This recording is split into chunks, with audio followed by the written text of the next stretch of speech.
Hello, and welcome to another exciting episode of the FlytBase Dock and Roll webinar series. Today's session is a special one. Why, you ask? Well, we're thrilled to be joined by our official partner, 910 Drones, for an insightful and honestly super practical webinar. We're diving into how to leverage the DJI Dock 2 and FlytBase for advanced public safety and security operations. And trust me, you won't want to miss this. So get ready, we are about to get rolling. But before we jump in, let's set the stage for a moment. Imagine this: you're a public safety officer, the sun is shining, and it's just another routine day. Suddenly, a 911 emergency call comes in. There's been a fire nearby, and now you're faced with some tough decisions. How many resources should you allocate? Who do you send in to assess the situation on the ground? And how on earth do you get a live video feed of the incident without delay? And that's where automated dog drones come in help. What can you control remotely as an operator? So many questions. Don't worry, we've got you covered. To answer all these questions, we have two amazing speakers joining us today. First up, we have Paul Rossi, the president of 910 Drones, a leading UAS training and sales center based in North Carolina. With a wealth of experience as a remote pilot, instrument trained private pilot, and avionics technician, Paul is deeply involved in advancing drone technology in industries like public safety, construction, and education. His passion for innovation has led to partnerships with companies such as FlightBase, Geo.net, and Aloft, and he regularly speaks at industry events, sharing his expertise on drone integration and safety. Paul is dedicated to educating veterans and professionals on cutting edge UAS applications, helping shape the future of unmanned aviation. Alongside Paul, we have Achal Negi, Director of Business Development and a key member of FlightBase's leadership team at FlightBase. Achal is a robotics geek turned business developer and entrepreneur with over a decade of experience in automated drone technology. Achal oversees the company's global business development, marketing, customer success, and product development initiatives. With extensive knowledge of drone automation, software, enterprise application, Achal has played a pivotal role in enabling organizations worldwide to leverage autonomous drones for diverse commercial applications, including security, public safety, inspections, and more. But before we dive into the excitement, please grab some popcorn while I go over a few housekeeping rules. Feel free to fire off any questions during the presentation by typing them in the Q&A section. The webinar is being recorded, so if your friends or colleagues missed it, they can catch it later online. If you're having bandwidth issues, don't worry, we're also streaming the event live on YouTube and LinkedIn. So with that, let's dive in. Great. Thank you so much, Deep. Hi, everybody. Good to see you. And Paul, will let you take off the stage from here. So we can go to the next slide and get started. Yeah, thank you, Deep. Thank you, Achal. Thank you, FlightBase. Appreciate this opportunity. As Deep mentioned, hopefully some really practical stuff here. You mentioned in North Carolina, setting the table with disaster response. I just want to say to the folks across the Southeast who have been impacted by the recent hurricane, and we're seeing, drones right now, playing a critical role, and we're seeing roadways completely wiped out and cut off. So even the ability to get there to deploy these systems, we're seeing systems that are deployed going through hurricane significant weather, and really this technology being completely tested. So will it hand up so that once the storm passes, that it is operational, and we're seeing that is the case. So every second is a blessing, and every breath is a gift. So again, grateful for this opportunity. 910 Drones, we're here in North Carolina working with folks across the Southeast, and excited to just bring that practical short range approach. There's not a slide for this, but I just want to, we hear a lot about product market fit. I think individual manufacturers are touching that a lot because they're thinking solely about their product market. And then I would just kind of think we need to look at product market and pathway. Here's a product, here's a market, and even though the market needs it, is there a pathway to operate this? This isn't a new hammer. This isn't a new tool that you bring onto a job site that you don't need a certificate or waivers to operate. So what is the pathway for this product in this market? And we're seeing that you guys talked about Part 108 on one of the recent webinars. We're seeing standards being laid out. So the way people copy pasted night waivers, 4 years ago, and then now it became standardized. So shielded beyond visual line of sight with visual observers, right? That's the pathway. And so hopefully what we'll present here in the next few slides is how we're helping folks, navigate what people might call low-hanging fruit, but this is the beginning, right? This is the steps that have to be taken. So we can jump to the next slide. We're going to cover today public safety, short-range DFR as a first responder. The majority of departments, organizations in North Carolina, right, and across the U.S. and most likely the globe, you're small 1 square mile town, 2 square mile town. So you're not trying to, cover these massive areas right now. We'll look at security applications for, large businesses, 700 employees. You have campuses. It's hard to think about, but, you got a tennis court, you got, huge parking lots, you're doing pharmaceuticals, right? What is inside that building, right? What kind of hazardous things need to be protected from, threats. We'll look at the Rowan Police Department case study. And then also a piece I think is super important that happened years ago is, integrating and getting this technology into the schools so that they can, usher it into that next wave. So we can jump into the public safety piece here. Using FlytBase. So a huge part of this dock is the software that's going to automate these short range DFR applications for shielded visual observers. When you're putting in for these waivers and the standards that we're going to see get written in, whether that's Part 107 or Part 108, there's going to be a lot of language related to the remote operations center, the remote piloting software. And that software is going to have to enable, certain functions that are tied to risk mitigation. And right now, we're seeing that the hardware and the software is in place that you can put together that risk mitigation to cover short range drone as a first responder. And you can jump to the next slide. What is short range? It's not Raleigh, Charlotte. It's not what Chula Vista has been doing. They started short range years ago. They've progressed and scaled to, an extensive program, much like other drone programs have matured. So we know rapid response, right? Immediately rapid response where? Lakes, campuses, high response times traditionally, but maybe a lower call volume where you have summer in Wake County, North Carolina, you've got a ton of lakes, spread all around these regions. And so there's, winter time, maybe a low case, low call, but the response time is high. So to put one of these low cost docks and say at a lake, when you have a call, you don't need to go up to 400 feet, right? Being able to fly 50 feet right above the water, you can really do a lot from a public safety standpoint. So you're not relying on on-site personnel.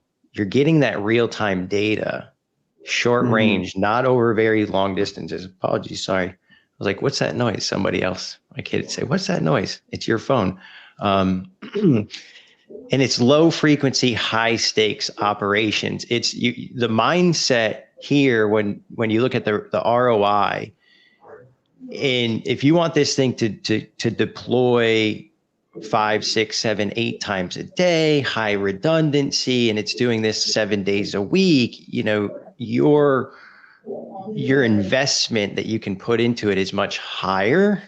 And especially now, whereas when you might have a call at the lake and it's a really significant call, that one-time deployment is worth a $2,000, $4,000, $5,000, deployment cost, if you look at like an annual basis versus, hey, we just deployed this drone in order to check on a domestic or, a shots fired call, a shot spotter. And now that can't cost you thousands of dollars if you're doing it, frequently. So integrating Dock 2 with FlytBase is creating a very seamless first response system for short range operations where you're going to have potential high risk situations. When you're looking at the risk matrix, it's not happening frequently,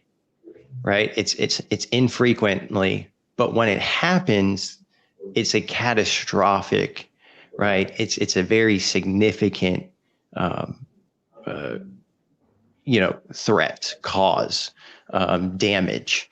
And so being able to deploy something in a very low volume within a half mile of a structure is significant for especially cutting down response time. So we can jump to so here in North Carolina, working with Roland Police Department. Roland Police Department, pretty terrible image here. I know, I apologize to the folks viewing in, but in the bottom left corner, you can see the state line of South Carolina and North Carolina. This is about the last exit before south of the border. South of the border off Interstate 95, I think it's Pedro, huge fireworks. This used to be a really,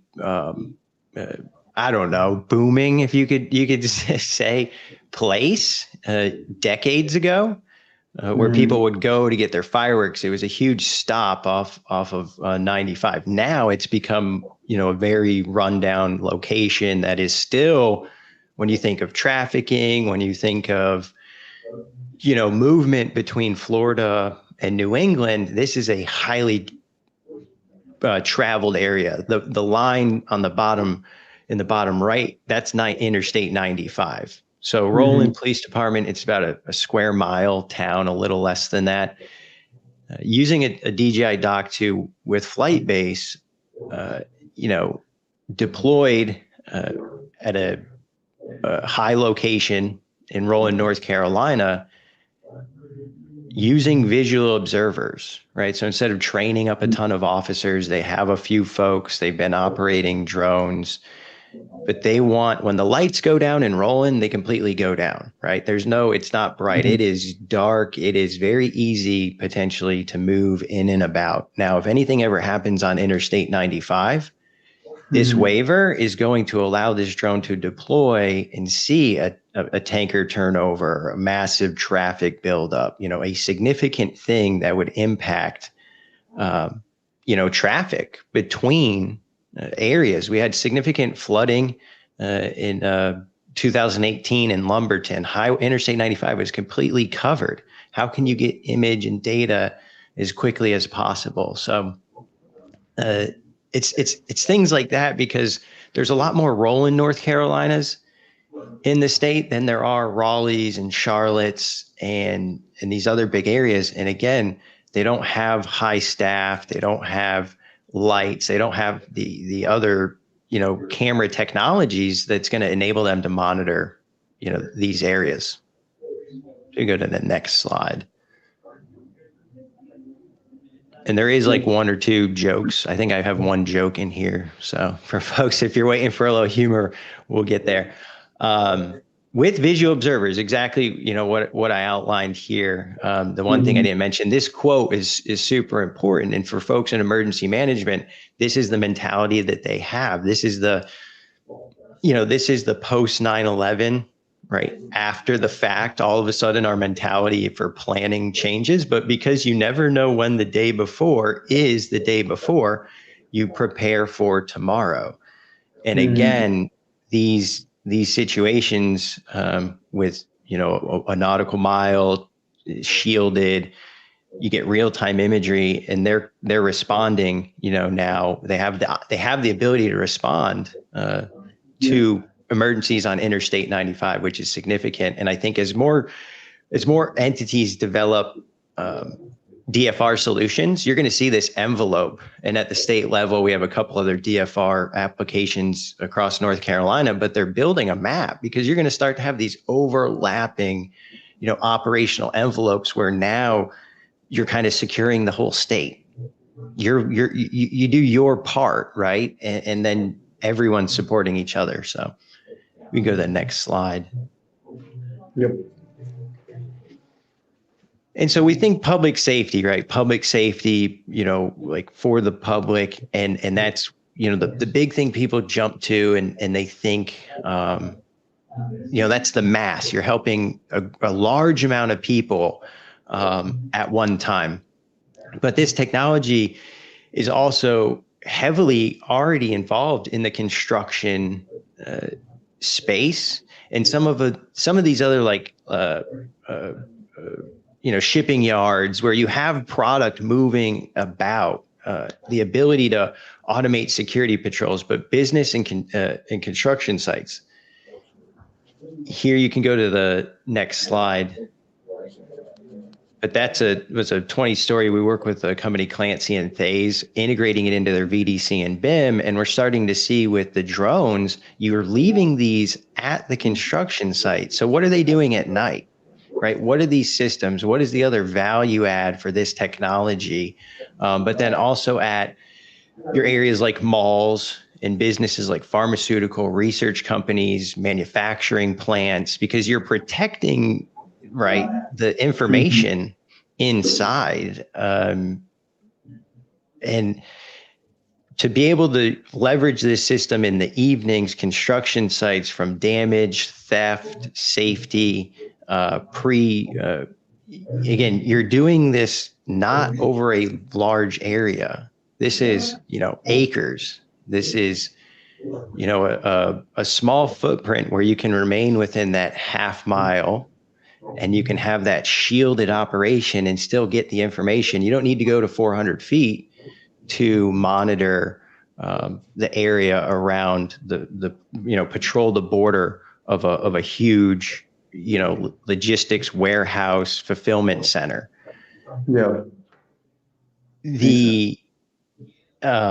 So here, what's right in public safety, there is going to be some room for that AI and that machine learning and that edge computing, but you're going to have that call. You kind of know what you're looking for, human in the loop, because we're never going to want to see, just send this drone and we're monitoring the streets, right? That's not healthy public safety. But when it comes to your privately owned business, you will patrol just like a guard is in a vehicle driving and patrolling, because you can't put cameras everywhere. But to use FlytBase with DJI Dock 2 and to then have those, onboard analytics so that as the drone, it's not just flying, it's not just a deterrent, it's going to detect.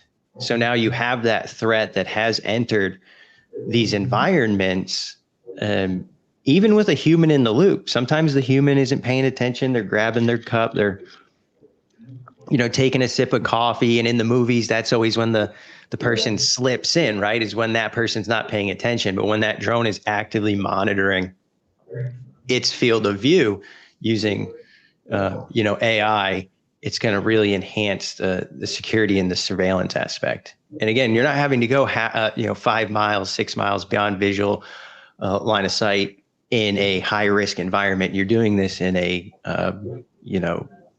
risk reduced, shielded sort of operation. And these are the beginnings. This is the crawl, walk, run, because now we're going to add your Cassia G. You can start to add your matrix spaces. You can add to FlytBase with Flinks, which will be discussed later, in order to then go to the next level. Maybe remove the human. So what do you call a whiny? Yeah, what do you call a whiny pilot? If we have any pilots on here, right? What do you call a whiny pilot? A complainer. Like complain, a complainer. That was on one of my that was on one of my kids' applesauces one day. I flipped it over. What's the joke? I'm like, this is a terrible joke. But yeah. a complainer. All right, next slide here. And so the bigger piece where I just wanted to touch on this from our side, what we're doing at 910 Drones, where we're seeing growth in the industry is in the education space. So when it comes to public safety, when it comes to security and the construction, this technology has been integrated into the schools, the high schools and the community colleges and the universities. You have to have the workforce development. So if you go into the schools, you're going to see, DJI, Mavic 2, Phantom 4, Mavic 3, Autel, Evo, you might see a couple Skydios, Parrots, couple of Nafis, right? You're going to see all the same drones that are being used in industry. Just like when you look at the computer, they're using the Macs, they're using they're using the same Adobe. They're teaching them this. So to take this technology into the education space, a lot of public safety agencies, we do business to business training, but from a price standpoint, we can't compete with the community colleges. They're charging $70 for a class. It's not as convenient as our training might be, but a lot of them are waiving it for public safety because they know that they need this education. So getting this technology to the right places is important. And then what we've learned is you can piggyback, like Beaufort Community College. This is where this imagery is at. We're doing some dock training. They're trying to get a system in place, and I think you could jump to the next slide. I'm probably talking ahead again, right? So it's an educational tool for your UAS programs, your STEM programs, hands-on training opportunities. Like we're training the future pilots. Well, the future pilots need to know how to fly from a computer. So, and then when you have these community colleges and these campuses, you have facility management departments that are managing the facility. They're responsible for all the buildings and the assets.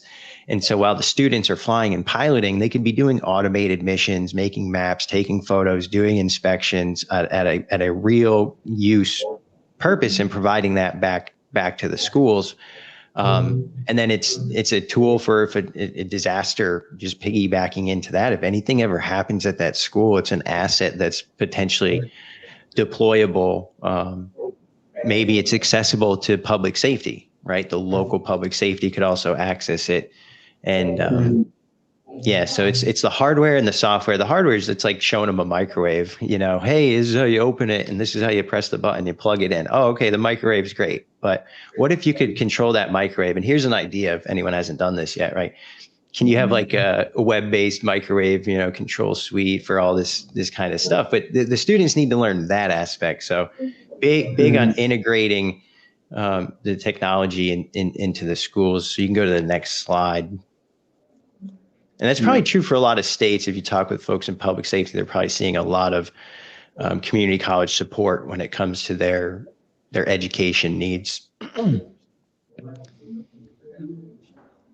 And so it could very well be, I believe, Achel, that this may be Yep. where So our thank slides are you wrapped for up. sharing that. Really interesting points. I really like the idea of microwave being remote, but yeah, that is where some critical points. I was making some notes in terms of the redundancy as well as the way now these operations could happen with the scale. This was something which was quite insightful there, and the learnings from the ground itself. So let me take over. Let me give a more detailed deep dive of how flight-based software platform can be used for incident response. And I have a couple of scenarios in mind that I want everybody to go through it and understand how you can leverage and configure solutions. So what I'll do is I'll quickly share my screen again and take over the slide deck. Yes. So can you see my screen? Yes, we can.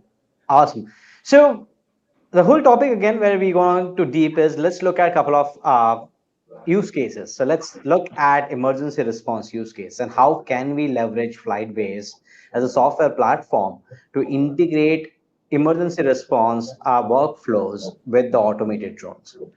So you could have project requirements where you have a public safety department looking to have an automated drones for a 911 emergency call. You're looking to integrate CAD systems and manage and respond to distress calls. You're looking for a team to get in a live video stream, somebody on the ground, somebody in a car, and there would be an entire fleet of people or police officers who would like to take a quick look at that video. As well as additionally, they also want to remotely control the drones and manage an entire fleet catering to a particular incident. So how do we integrate such kind of systems and create that kind of systems using FlightBase? So the whole idea with FlightBase is it's a quite configurable system. It's an entire platform where you can put different pieces of the puzzle together and create different workflows. So a couple of workflows, a couple of use cases specifically that we have realized is one is servicing alarms, where you need to send the drone to a particular space or particular location, and that is something which is of course something which requires a quick attention. There's the cost, because if that is a false alarm, you end up sending somebody and that doesn't, it is nothing there. So there could be both of the cases, as well as doing the scheduled patrols. So let's take a deeper dive into that and understand an emergency response workflow in FlightBase. So the number one thing is, of course, you would need integrations because you need to respond to particular alarms. And for that, we have Flinks, which is short for flight-based links, which are connectors to click one-click integrations with external applications, devices, or modules. So say if you're looking to integrate an alarm flink, you can integrate, say, a distributed acoustic sensor or a shot detection sensor, audio detection, or any other computer-aided dispatch system, where FlightBase links to those systems and gets the geolocation whenever the alarm is triggered. So you can put up those kind of sensors right into the dashboard, configure them using the utility that we have, where you can get the simple API JSON request for a trigger alarm payload and integrate that with your system. There are also small videos available online on our academy where you can learn this quickly and integrate any third-party alarm, and it's quite agnostic to be integrated with any kind of system. Starting route to Napper Tandy's Public House and Restaurant. Head northwest on Alamroot Road. Then So going to the response, manual response there, you can have the option to either set a manual response and you can get, you can set if when the alarm is raised from the sensor, I want to go to that location and have a manual response. Or you can send an automated response. So say if you have a dock on a rooftop and you have an alarm, the drone would automatically respond and go to a particular location in that area. So you'll see the alarm like this whenever it comes on the dashboard, and then you can quickly dispatch that drone to that particular location through the alarm integration. And as it reaches there, of course, you can get the entire live video feed. And this was a snapshot that we took from one of the operations that 910 Drones was doing. So Paul was doing these operations, and you can reach there and get the entire manual control. So maybe Paul, you want to quickly walk through what you were doing here and just understanding the. You see my video? Yep, seeing the video, I can see it playing well. You can see concrete being poured here on this is like the 18th or to 20th floor. And so this is just showing the ability to do the real time, construction monitoring. If there's any questions as to what's happening, what phase of the progress, if the work being done is matching up what's on the schedule. And then from a safety standpoint, right, harnesses, all these procedures and things of that nature. So this is what's happening during the day, right? Whether it's automated, shielded, you have a crane, you have structures, and then it's piggybacking off this because in the evening, no one's there or one person's there. They're trying to cover the security of the entire area, and it's dark. You have decent, mixed lighting, but yeah, that's what we're seeing here. Right. So there's the same workflow which could be used once the drone reaches that particular location. So you can take the manual control of the drone, of the payload, and get the entire situational awareness on the screen. And plus, we have the entire team collaboration. So if you're looking to collaborate and talk to your teammates, you can actually do a voice chat during the live mission. You can see who is the live from my team, and you can chat with them and plan the entire response. Similarly, if you have people who are outside your organization and you're looking to share the live video feed, you can add guests to your live operations. You can share a QR code or you can share this link, and they could be in a car or they could be on foot, and they can actually see the live video on their phone or iPad or a laptop wherever they are. You can also put annotations. So as soon as you notice something, if you have the entire team, if you put that annotation, that is visible to the entire team. So you can make those kind of markers on the map and put annotations. So it can be later reviewed, or if somebody wants to send another drone to that particular location, you can actually chat live and ask team to send another backup drone, because you probably need 2 to 3 drones in that particular location for some reason. You can also control the speaker and spotlight on the drone, where you can broadcast an audio message, or if the spotlight to be looking at a particular object and it's pitch dark, you can all of that those things could be controlled through the dashboard once you have that payload on the drone. Secondly, if you're looking to live stream this to a third-party software, suppose you have a video management system, or if you have a computer-aided dispatch system and you want to send that data back to your command center, you can leverage video management system Flink. So you can integrate it with Genetech, Milestone, and other Flinks as well, and get the entire video feed on your live video wall like this, where you could be probably looking at the video feed from a CCTV camera, drone camera, dock camera, and so on. So all of those things could be integrated with your existing software solution, because maybe there are only a couple of people who manage your automated drone operation, but there are like 10, 15, 50 people who want to take a look at what's going on, and they just need live video feed into their live video wall or the command center. So those kind of integrations are possible using Flinks to enable all these live operations with the entire team.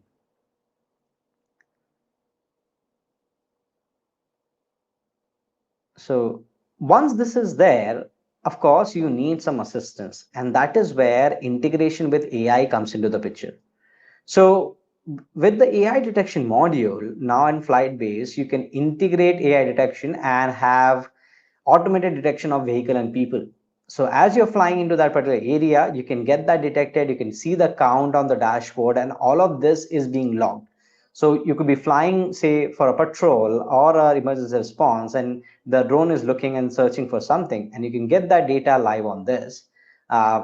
Video may be like a little choppy because I'm sharing it, but otherwise you get zero latency on this, and you have the entire record of this in the flight logs.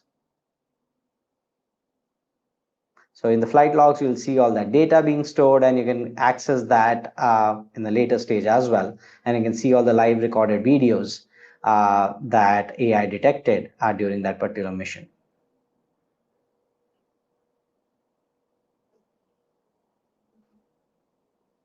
And the same workflow can be extended to scheduled patrol, where FlightBase offers multiple things, be it like scanning that area using a grid mission or doing a perimeter mission.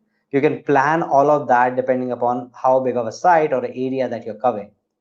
You can do the entire mission planning or import missions. So if you have your manual missions with the manual drones, we've already planned some missions and you'll be doing those operations, or if you're using some other software where you already planned some kind of missions, you can import those KML files right in here and use it with automated docks. FlightBase allows you to create very sophisticated custom path, waypoint missions, and action, where you can put actions on every waypoint. So you can go to there, you can set actions for rotating a gimbal to a certain area, clicking pictures, and have all those waypoint actions. And there's a huge list of actions which are available in the FlightBase platform. Once that is done, scheduler comes into picture, where you can schedule these kind of missions on calendar.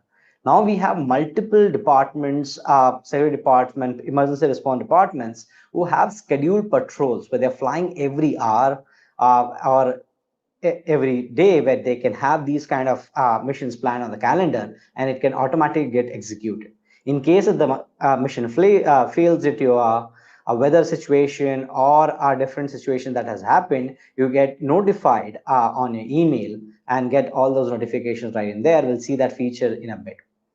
You can, of course, execute the mission of choice with the fleet of docks. So you could have multiple docks and do one-to-many operations with FlightBase. And you can get an operational email whenever something fails. So you can set those kind of triggers that as soon as I have a bad weather, please notify me and get that notification on the email in case something is not going great.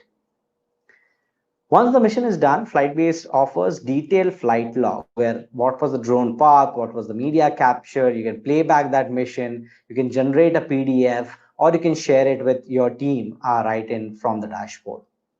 You get the detailed gallery view, which has number of filters where you can filter your date, site, media, flight type, mission, devices, camera, media type, lens type. Multiple filters are there, so you can compare the data. How was the site looking yesterday or an hour back, and what happened after this when you were doing a scheduled patrol. Moving on, there are certain different elements that FlightBase has integrated for BVLOS enablement because all these flights are happening beyond visual line of sight. So FlightBase is providing BVLOS enablement, and we spoke at a great length in the last webinar where we were discussing part 108. But FlightBase is providing you all the possible integrations that are required to make your operations safe, be it like integrating with the detect and avoid technology, integrating with an ADSB, integrating with a UTM system, depending upon where you are. If you need a backup connectivity or a C2 link or a 4G, 5G LTE with the drone, or you need a parachute, all those integrations are available in the FlightBase platform, and you can choose the right components depending upon where you're operating and what are your FAA requirements to get those flight approvals. You get detailed flight logs, which could be exported later. So if you are looking, you need to have the entire compliance, be it in a PDF format or a GUTMA format, you can have all of that in FlightBase and export those flight logs. You can also integrate parachutes, so be a partner with AVSS for the M3DT and M3D for the Dock 2 drone, and get a parachute on the drone, and you get all the interface in the FlightBase to make sure your parachute health is visible, and you can deploy the parachute even from the dashboard. And this is what is helping our partners across the globe get these kind of BVLOS waivers, because now you have different options available. So you can choose the right component and get those approvals depending upon what are the requirements in your geography to get BVLOS approval. We are also right now have made available SORA templates, CONOPS templates. So if you're in the US, if you're in Europe, these templates are now readily available, which you can use to get your waiver application filed. So we are making it easier and easier for you to get to the next stage and apply for the waiver for your dock operation. You can also use detect and avoid fling. So you can integrate something like this. Here's a quick video where you're seeing the integration with CAS-AG sensor. So it's a ground-based sensors which is placed beside the dock. And now this sensor can actually detect all the cooperative and non-cooperative aircrafts and show it on the dashboard. So you can see the live traffic, you can see the status of the device and everything live on the dashboard and get that data as you're doing these operations. So you can see there are call signs, latitude, longitude, altitude, radius, everything is available as you're getting the data. And all of this data is also being displayed on the map. So you can get that data right on the screen where you can see the alerts here if there are any, and if there are any aircrafts in that area, you can see on the dashboard. And this is one of the examples you can integrate with any technology which is providing data. DJI Dock already has AirSense, so we show that data on the dashboard. But if you need complementary technology to be integrated, that could be integrated as well with FlightBase. So you got remote ID, right? You got the I can't remember off the top of my head. There was that one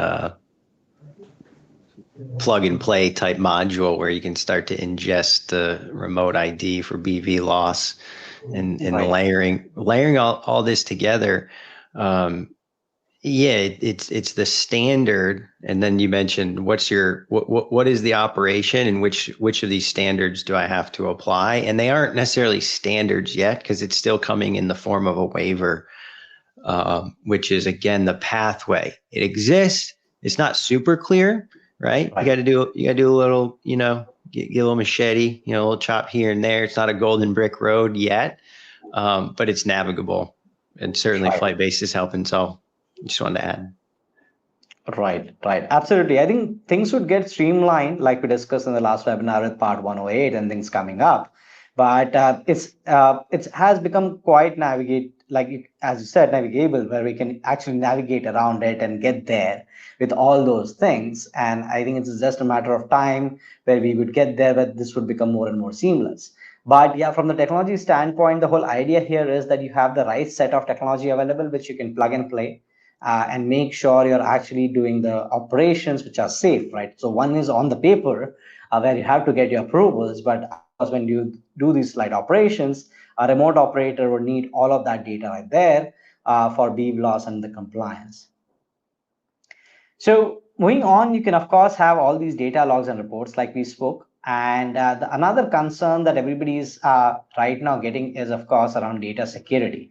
And that is where I want to quickly take the last bit to help understand what is FlightBase doing in that space and addressing that kind of concern, right? As you're integrating these docs with your enterprise infrastructure, of course, these docs need to be connected to the cloud, connected to internet, it will be connected to your network, and you need to make sure that all those concerns are cleared off. So be it like data theft, where is my data going? And second is, what about ensuring business continuity? Because if there's a wrong update and I don't want to get those updates, how do I make sure that my dock is always up and running? Because you could be investing in number of docks there.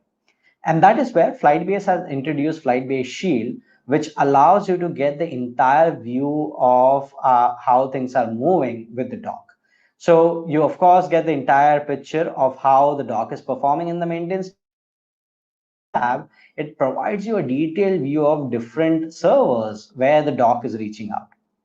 So it gives you the entire area of how many firewall blog events are there. If any servers that need to be blocked, you can have the allowed domains, you have the denied domains, and put it all there. You can filter it by countries, that these are countries I don't want my data to go in there. FlightBase would block all of that and ensure that your operations doesn't get affected. So this is something which ensures that you have the live view of where my dock is reaching out, and you have an effective tool inside FlightBase dashboard to block that server entirely and make sure that your data security is end to end. So be it like end to end encryption, role based access, firewall, all of this is included, as well as FlightBase is working with third party VAPT organizations who are doing the vulnerability and assessment test, penetration test, to make sure that FlightBase is end-to-end safe for your data.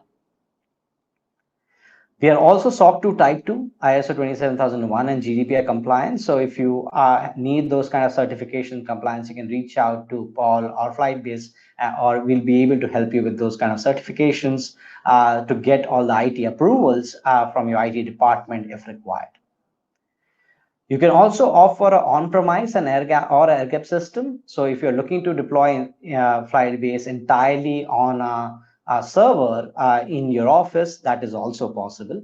Plus, suppose you're operating just from your rooftop, right, and you do not want to use internet, FlightBase also offers an air-gap solution, right, which does not have any dependency. And situations like this, right, where you have a hurricane or you have something and the internet goes down for some reason, right, you of course can do those kind of operations because you could be sitting in the police station or your command center, and dock is just on your rooftop and you're connected over the local network.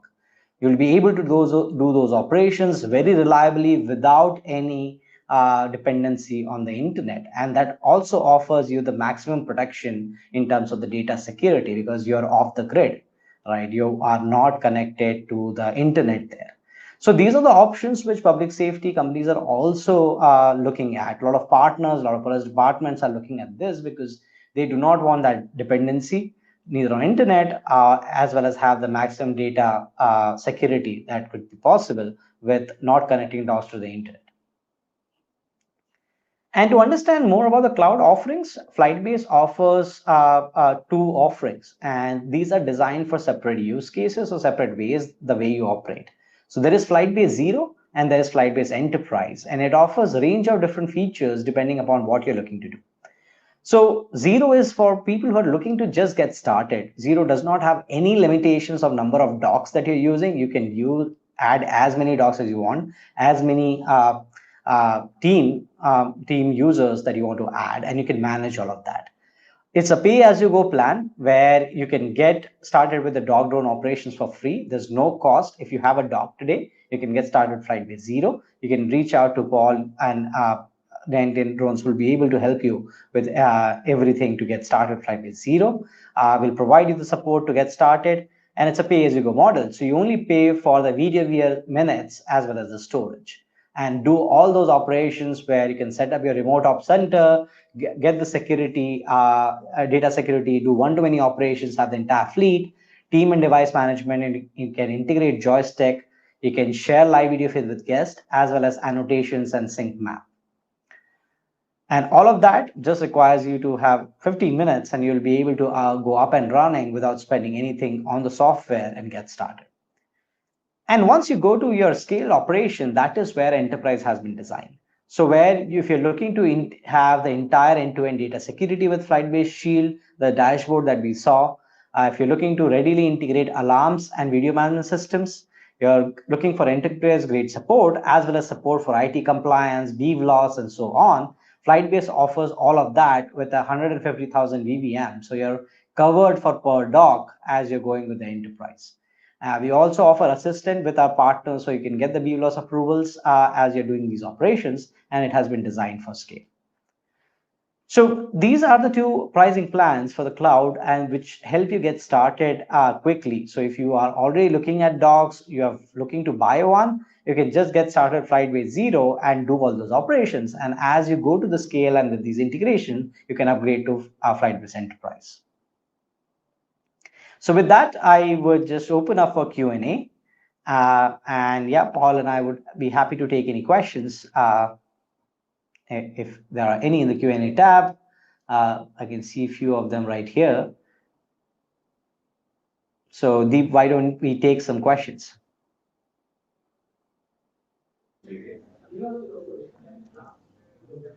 Yes. So just give me one moment. Yes. So the first question is, what kind of add-ons are available with the FlightBase Enterprise? Great. So I just covered in the last bit.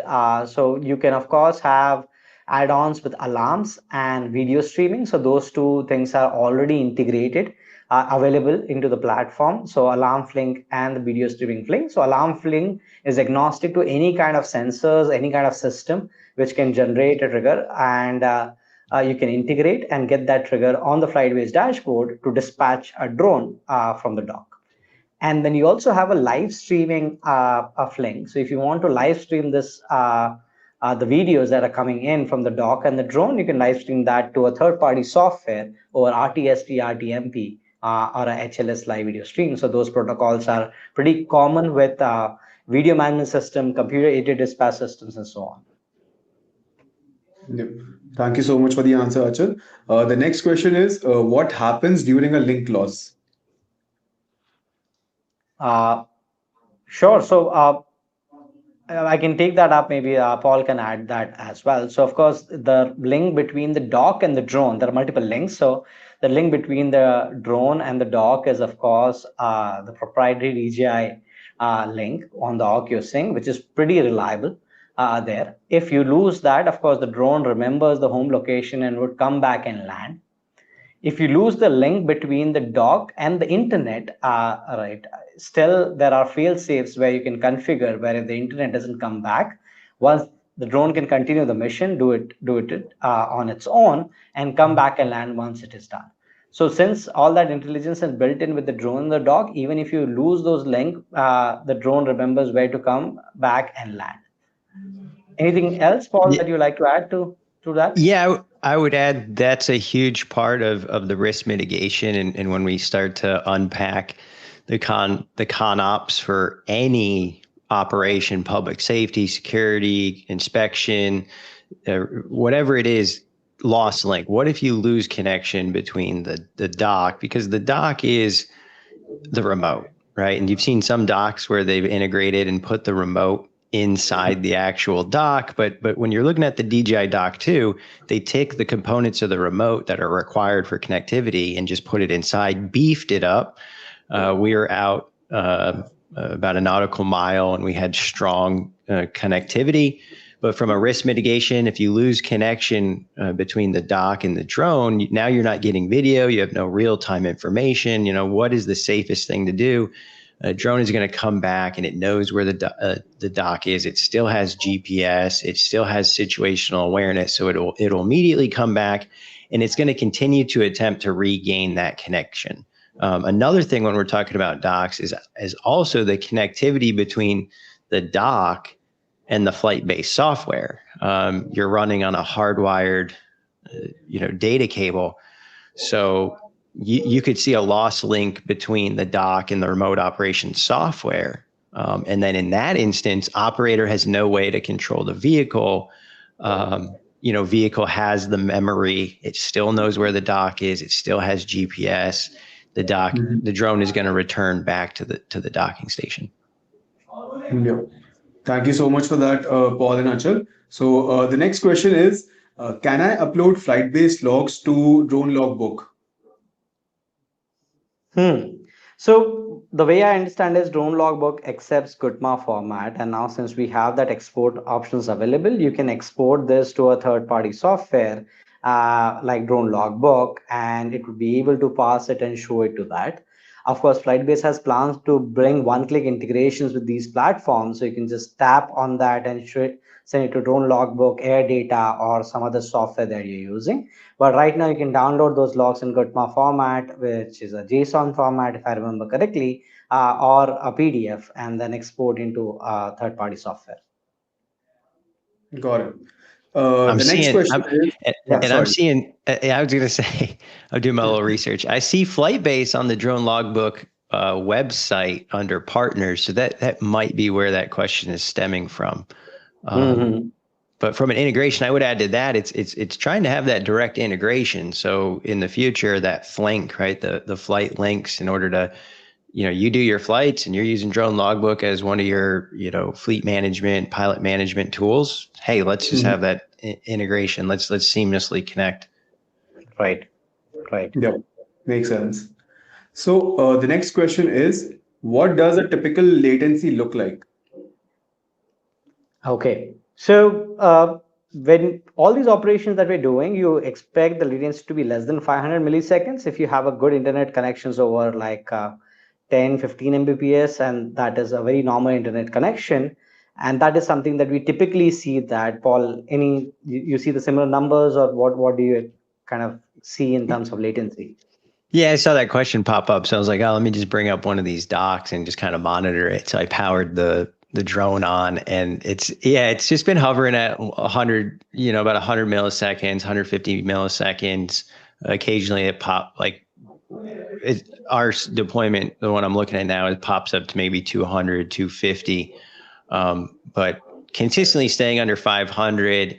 And as you mentioned, it has a lot to do with the connection, the actual connection that you have. We've put phones up. We've had folks pull out the share, and on their cell phone, they have good service on their phone. The dock has good service. You're clicking on the screen, and it is just, you almost can notice the latency. So when you have a good flow, right? When you have clear internet, traffic, fast roadways, things work really well. But if you're in an area where, you have reduced connectivity, and then Chel mentioned, a local network, Right. now you're kind of operating over, that local connection, which is a little more stable, but that's what we're seeing. Right. I can think of 2 to 3 different scenarios which you need to take care of when you're deploying drones. If you of course, over say a 4G, 5G LTE, and typically you have good network, but in case you have a lot of people on that site, there is always a network throttling that happens from telecom providers, because you have a lot of devices there. So if it's a construction site, or if it's a site with more people, you could face some issues during the operations there, which could happen. And that's the reason most of the time it's advised to have a wired connection, right, where you have a Ethernet running through a data cable, so you can get a much better reliability. A lot of Mhm. deployments also happen now with Starlink, and Starlink, when it's good, it's good. You're able to actually fly, but you need to have the stars aligned, like they say, right? Yeah. And satellite aligned. So there could be some time in the day where you experience that kind of latency. So you need to be just aware of network, how the network is performing. A lot of techie customers have their network monitoring tools and so on, so they know that there could be some issue with the network in this particular time and so on, and they have that data available with them, and they design their SOPs according to that. So these are like some of the things that I have noticed as I've spoken to partners and customers all across the globe, and could be considered. But like, yeah, Paul mentioned about the air gap again, right? So if you have that kind of problem and you're just operating from your office and the dock is on your roof, why don't you go for an air gap system, right? You save on the internet cost, you save on the data cost, and you can keep doing that. And by the way, air gap license is perpetual, so once you deploy that, you can keep using as long as your dock is alive, and these things keep working for years, right? So there's no problem Ye- with that. Yeah, because when you're, it's funny. I've heard in these webinars where people are like, well, the officers, piloting from home, and I'm like, is that a sterile flight deck? If you're deploying a drone at 3 a.m. for emergency response, do we want someone flipping open a laptop at their Mm, house, on their home Spectrum internet? right. I get it that is a first step, but if you've got kids, the distractions, when you're flying a plane, the door is shut. There's a clear differentiation. So putting this into the remote operations, um, uh, centers, is where this is headed, or having a dedicated location where you're operating over a single area. But again, the latency does come down to also how far away is the drone, because just like a remote, if you're live streaming from a remote, well, if you're flying a mile and a half, a mile away, and you're getting some pixelated imagery, you're going to stream pixelated imagery back to whoever's watching. So the drone, as it gets further away, if it has reduced quality, even if your internet connection is high speed, you're going to get the quality of the imagery that's pushing back. And so the next generation is, right, LTE, having SIM cards in these drones. So now the drone is directly broadcasting, and it's not, the dock is no longer maybe a middle, between the drone and the viewer. Right. Yeah. So we just have two questions left. So one, I think, Paul, this one's for you. Typically, how many emergency calls do you foresee being answered in a day, like during a normal routine day? Yeah. So in just speaking to Roland, you're looking at, again, it's less than one per day. And if you were to look at the town and the population, you don't even have maybe a call per day. So Yeah. it's all relative to the area. But when that one call comes in, it's significant. Mm, Mhm. So, Yeah. and we see the same thing with when we're working with folks that are just getting a single drone. These departments aren't using it every day. They're using it once a week, once a month, because the whole thing is, you don't want kids to go missing every day. Yeah. You right. Yeah. don't want theft and crime and having to go chase people every single day, especially not in these, low population areas. If you look at a Charlotte or Raleigh, Austin, just Dallas, I don't want to pick on any certain areas, but these larger areas, 250,000 people population, you have a lot of calls per day. So Right. Yep. So, just the last question, then we can wrap up. It's in the chat box. What is the highest distance range for drones connectivity that FlightBase provides? And does it also work for higher payload drones? Hmm. So yeah, I can see that question. Thank you, Rahil, for that question.